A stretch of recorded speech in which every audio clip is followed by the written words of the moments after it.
और बड़ी खबर से बुलेटिन की शुरुआत करेंगे। कलेक्टर के बाद दमोह एसपी भी हटा दिए गए हैं। बड़ी खबर इस वक्त आप देख रहे हैं, क्योंकि इससे पहले कलेक्टर को हटाया गया, अब दमोह एसपी को भी हटा दिया गया। एसपी हेमंत चौहान को हटाया गया। डीआर तेनीवार हेमंत चौहान की जगह लेंगे। डीआर तेनीवार दमोह के नए एसपी होंगे। तो दमोह उपचुनाव हुआ था, आपको बता दें, और इसमें कांग्रेस की जीत हुई थी।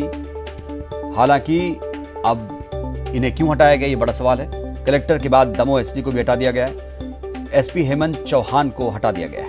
उनकी जगह डीआर तेनीवार दमोह के नए एसपी होंगे।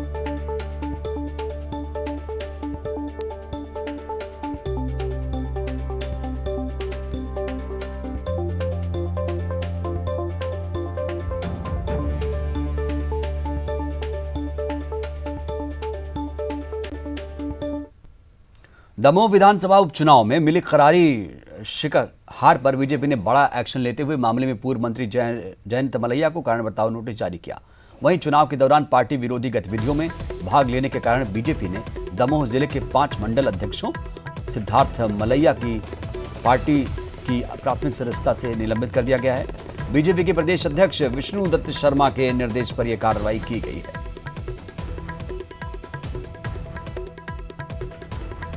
तो बीजेपी की करारी हार के बाद लगातार अब एक्शन शुरू हो गया है और पूर्व मंत्री जयंत मलैया को कारण बताओ नोटिस जारी किया गया है। चुनाव के दौरान पार्टी विरोधी गतिविधियों में भाग लेने के कारण बीजेपी ने दमोह जिले के 5 मंडल अध्यक्षों को निलंबित कर दिया है। बीजेपी के प्रदेश अध्यक्ष विष्णु दत्त शर्मा ने यह कार्रवाई की है। तो जयंत मलैया को कारण बताओ नोटिस जारी किया गया है। इससे पहले आपको याद होगा, राहुल लोधी ने आरोप भी लगाया था, जब वो हार गए थे उन्होंने आरोप भी लगाया था कि कहीं ना कहीं उनकी हार का कारण यही लोग हैं। इन्हीं लोगों ने एक जमीन तैयार की और चुनाव में सपोर्ट नहीं किया, समर्थन नहीं दिया, इसीलिए दमोह में राहुल लोधी की हार हुई थी और उसी का ये परिणाम, उसी का ये नतीजा, जहां पर अब एक्शन शुरू हो गया है।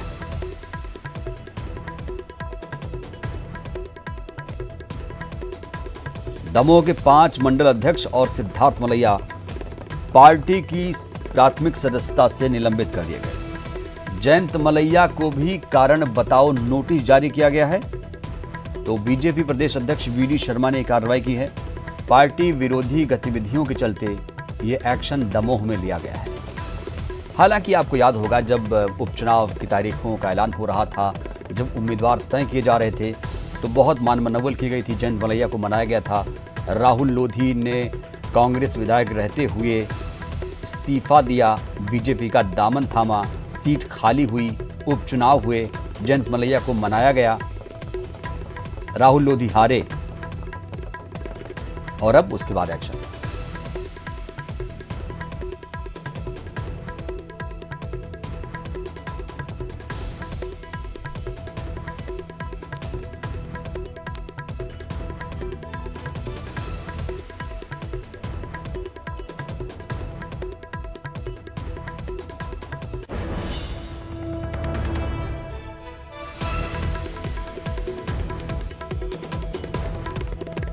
तो दमोह विधानसभा उपचुनाव में करारी हार के बाद बीजेपी ने बड़ा एक्शन लिया है और पूर्व मंत्री जयंत मलैया को कारण बताओ नोटिस जारी किया गया है।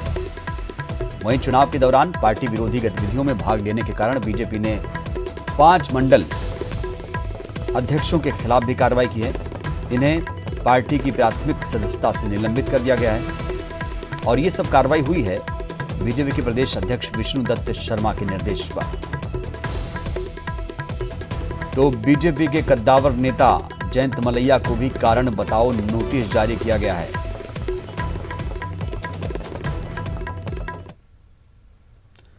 एमपी का कोरोना बुलेटिन क्या है, आपको बताते हैं आंकड़े। 24 घंटे में 11,708 नए मरीज मिले, 4,815 मरीज डिस्चार्ज हुए, 84 मरीजों की जान गई।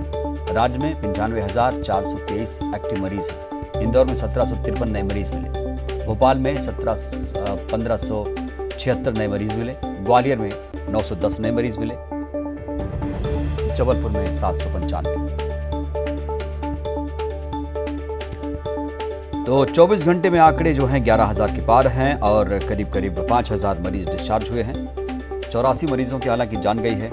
राज्य में अभी भी 95,000 मरीज एक्टिव हैं जिनका इलाज चल रहा है। इंदौर की बात करें तो यहाँ पर केसेस करीब 100 के आसपास कम हुए हैं, 1753 केसेस दिख रहे हैं। भोपाल में भी 1576 नए मामले हैं, अभी भी आंकड़ा भयानक है। ग्वालियर में 910 नए मरीज मिले हैं और जबलपुर में भी 795 मरीज मिले हैं।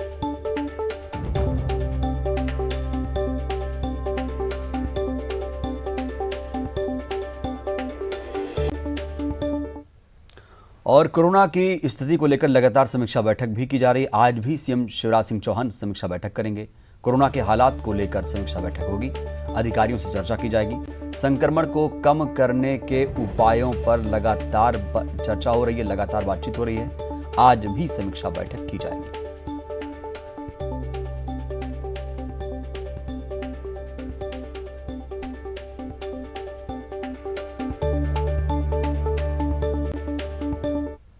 और रेमडेसिविर इंजेक्शन की किल्लत के बीच प्रदेश में इसकी कालाबाजारी बढ़ी है। रेमडेसिविर की कालाबाजारी पर अंकुश लगाने के लिए जबलपुर हाईकोर्ट ने प्रदेश के डीजीपी को शुक्रवार को निर्देश दिया। हाईकोर्ट के चीफ जस्टिस ने डीजीपी को सभी प्रमुख शहरों में स्पेशल टीम गठित करने का निर्देश दिया। अपने आदेश में हाईकोर्ट ने कहा कि कालाबाजारी करने वाले लोगों को और रैकेट की पहचान कर कालाबाजारी करने वालों को दबोचे। ऐसे आरोपियों पर कठिन से कठिन कार्रवाई की जाए। हाईकोर्ट ने अब इस मामले में 17 मई को रिपोर्ट पेश करने को कहा है।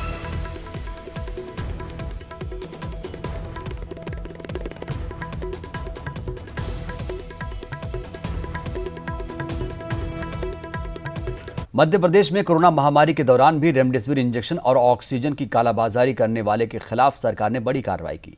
प्रदेश के गृह विभाग ने राज्य के अलग अलग जिलों में रेमडेसिविर और ऑक्सीजन की कालाबाजारी में पकड़े गए आरोपियों पर राष्ट्रीय सुरक्षा कानून यानी एनएसए की कार्रवाई को मंजूरी दे दी है। यानी कालाबाजारी करने वालों के खिलाफ अब रासुका के तहत कार्रवाई होगी।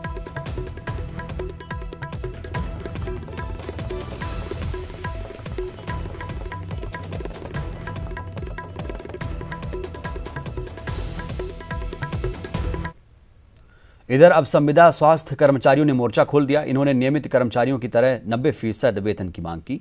19,000 संविदा स्वास्थ्य कर्मचारी लगातार आधे वेतन पर काम कर रहे हैं। सामान्य प्रशासन विभाग ने 90% वेतन देने के निर्देश दिए थे। 3 साल बाद भी लाभ नहीं मिल रहा है। इन्होंने मांग पूरी नहीं होने पर 15 मई से हड़ताल की चेतावनी दे दी है। देखते हैं इसमें क्या होता है, क्या कोई मध्यस्थता होगी, क्या बातचीत होगी, क्या बातचीत से समस्या हल होगी। अब संविदा कर्मचारियों ने भी हड़ताल का ऐलान कर दिया है।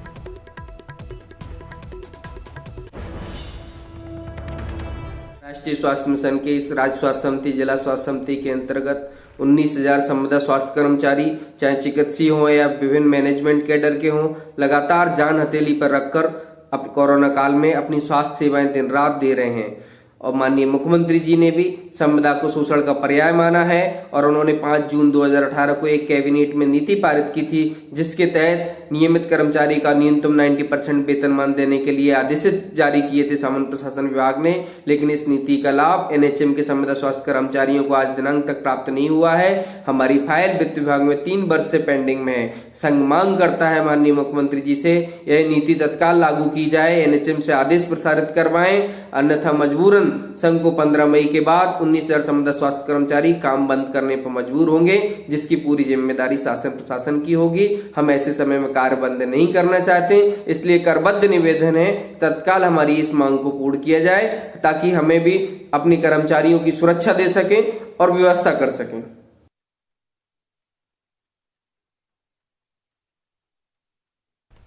इटारसी रेलवे स्टेशन के सामने महिला ने हाई वोल्टेज ड्रामा किया। दरअसल वहां प्रशासन और पुलिस टीम रोको टोको अभियान के तहत सड़क पर निकलने वालों से पूछताछ कर रही थी। इस दौरान कार में सवार महिला को एसडीएम और तहसीलदार पूनम साहू ने रोका, जिसके बाद महिला आग बबूला हो गई और एसडीएम तहसीलदार से बदतमीजी से बात करते हुए भड़क गई। करीब 15 मिनट तक महिला का ड्रामा चलता रहा, जिसके बाद एसडीएम ने महिला को थाने भेजकर चालानी कार्रवाई कर दी। बदतमीजी मत कीजिए, आपको शर्म आनी चाहिए। मैं आपसे ढंग से बात कर रही हूँ, आपसे बदतमीजी से बात कर रही हूँ। ये आप अगर मैं ढंग से बात कर रही हूँ, उसकी मुझे घर दिखा। मुरैना के पोरसा तहसीलदार ने कोरोना कर्फ्यू का उल्लंघन करने वाली लड़कियों से उठक बैठक लगवाई। लड़कियों के उठक बैठक करवाने का वीडियो अब तेजी से वायरल हो रहा है। तहसीलदार ने सजा के बाद इन्हें घर में रहने की सलाह दी। हालांकि ये लड़कियां बैंक से पैसे निकालने जा रही थी, तभी रास्ते में तहसीलदार मिल गए और उन्होंने कोरोना कर्फ्यू का उल्लंघन करने के चलते ये सजा दे दी।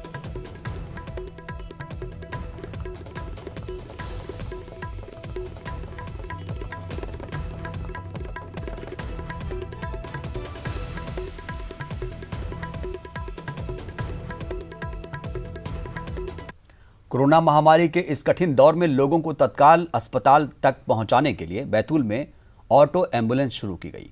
जिले की राष्ट्र रक्षा समिति ने प्रशासन से अनुमति लेकर सामान्य ऑटो को एम्बुलेंस में तब्दील कर दिया, जिसमें ऑटो चालक पीपीई किट में रहेंगे। साथ ही ऑटो में ऑक्सीजन सैनिटाइजर, ऑक्सीमीटर जैसे साधनों से लैस रहेगी। इसका किराया भी इतना कम है जो हर आम आदमी इसका वहन कर सके। भैया ऐसे खड़ा 2 मिनट सामने इधर देखना भैया।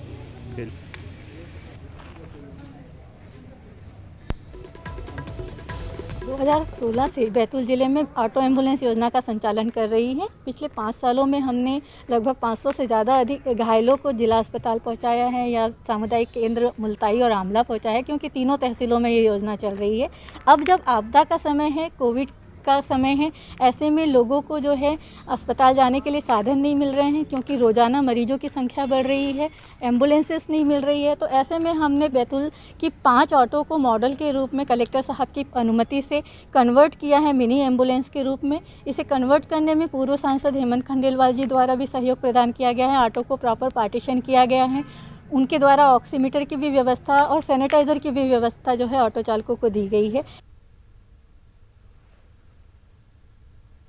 और फिलहाल वक्त एक छोटे से ब्रेक का।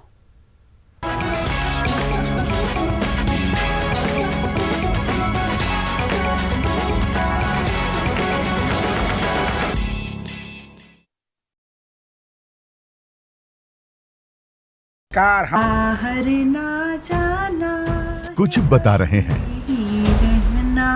कुछ चेता रहे हैं। आपने लॉकडाउन के दौरान देखा कि हम क्या कर रहे हैं। कोरोना काल में लोग एक दूसरे को समझा रहे हैं। बड़े बड़े लोग वीडियो बना रहे हैं। आप गाना जानते हैं तो गाइए या फिर अपना हुनर दिखाइए। वीडियो बनाइए और हम तक पहुंचाइए और घर बैठे बनिए स्टार।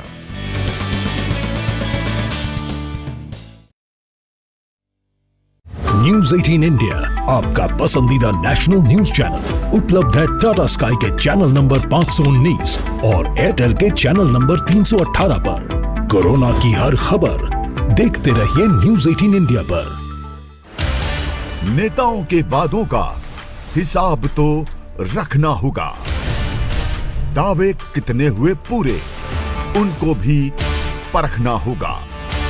पूछेंगे सवाल तमाम मुद्दों पर और जवाब तो देना होगा। सिर्फ न्यूज 18 मध्य प्रदेश छत्तीसगढ़ पर। प्रदेश के हर शहर, हर गांव, हर कस्बे की खबर तेजी से और कोरोना से छिड़ी प्रदेश की जंग की हर अपडेट रिपोर्ट सुपरफास्ट छत्तीसगढ़ में। सवाल सारे, मुद्दे तमाम, माइक पर सरे आम होकर ऑटो पे सवार। अब पूछेंगे हम आपके क्षेत्र के हर मसले का जवाब मिलेगा बिल्कुल नए अंदाज में। जब आएंगी ऑटो वाली रिपोर्टर सोमवार से बुधवार दोपहर 3:26 पर सिर्फ न्यूज 18 मध्य प्रदेश छत्तीसगढ़ पर। ये उपचुनाव नहीं, रोमांचक खेल है। इस मैच में आरोपों की रेलम पेल है। पराए हुए अपने, अपने हुए।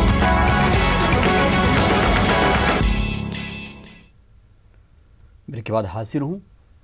दतिया में एक फॉरेस्ट अधिकारी ने भिंड के बीजेपी नेता की करतूत से परेशान होकर गुरुवार को विभाग को अपने पद से त्यागपत्र भेज दिया था। सेवड़ा रेंज के रेंजर CS श्रोत्रिय ने वन विभाग को भेजे त्यागपत्र में आरोप लगाया कि फॉरेस्ट की भूमि से दतिया के रेत ठेकेदार और भिंड के बीजेपी नेता के पी भदौरिया के गुर्गे वन परिक्षेत्र में अवैध उत्खनन कर रहे हैं। साथ ही अवैध उत्खनन रोकने के लिए वरिष्ठ अधिकारियों या पुलिस से कोई सहयोग नहीं मिल रहा है।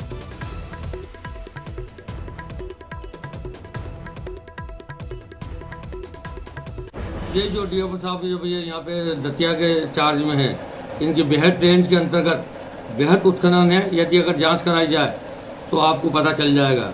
इसी प्रकार दतिया रेंज गोराघाट की बीट,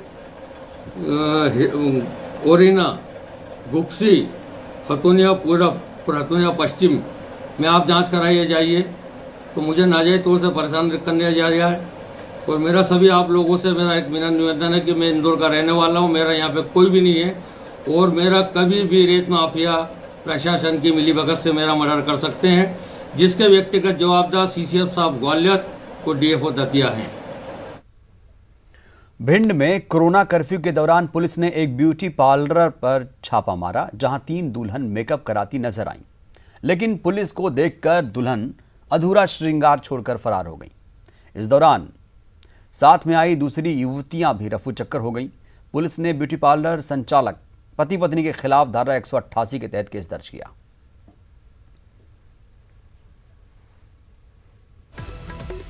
सीधा उल्लंघन है कि यहाँ ब्यूटी पार्लर चल रहा है और भिंड का जाना माना ब्यूटी पार्लर है, जहाँ से 7 लड़कियाँ हमें मिली है और कुछ 4-5 पुरुष थे। सातों दुल्हन बनाई जा रही थी? सातों मेरे ख्याल से 2 दुल्हन बनाई जा रही थी, बाकी मेकअप करने वाली थी और कुछ 2 लड़कियाँ थी, 2-3 लड़कियाँ थी जो कि शादी में तैयार होने के लिए आई थी। और छतरपुर पुलिस ने बड़ी कार्रवाई करते हुए करीब 200 लोगों पर 188 के तहत केस दर्ज किया। ये सभी लोग दरअसल नमाज अदा कर रहे थे, अलग अलग मस्जिदों में नमाज पढ़ रहे थे, जुमे की नमाज पढ़ रहे थे। जिले में महामारी के चलते कोरोना कर्फ्यू लगाया गया है। इसके बावजूद